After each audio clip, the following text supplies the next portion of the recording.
To configure your cutter, click on the rocket shuttle icon on the top line and then scroll down and click on the vinyl spooler.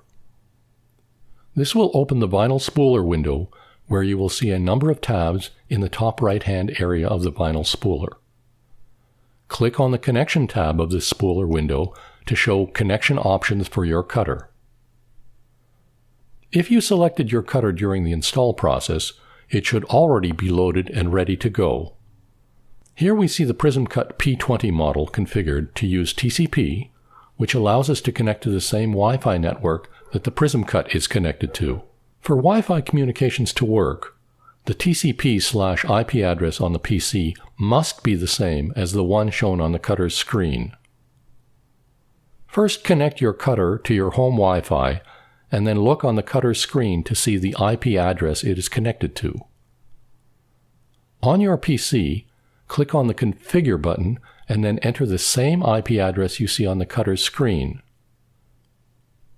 Note, if you see the word HiLink on your cutter's home screen, you are not yet connected to your home Wi-Fi router.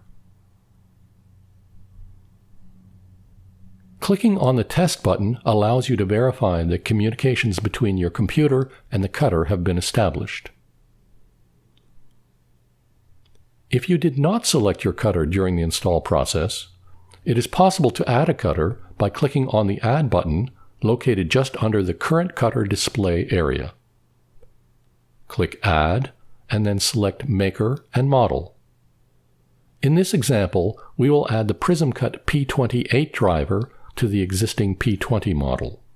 Notice how the connection now shows the latest driver that was added. You can now select any cutter by picking it from the drop-down list of installed cutters. In situations where you would prefer to communicate with the cutter via USB cable instead of Wi-Fi, simply select the Direct USB port option from the pull-down menu for port type. The USB port settings pull-down menu will display available USB ports on your computer, which may be different for each computer. Note that it is not necessary to connect the USB cable when you are using Wi-Fi via the Windows TCP/IP port method. Wi-Fi is the recommended communications method.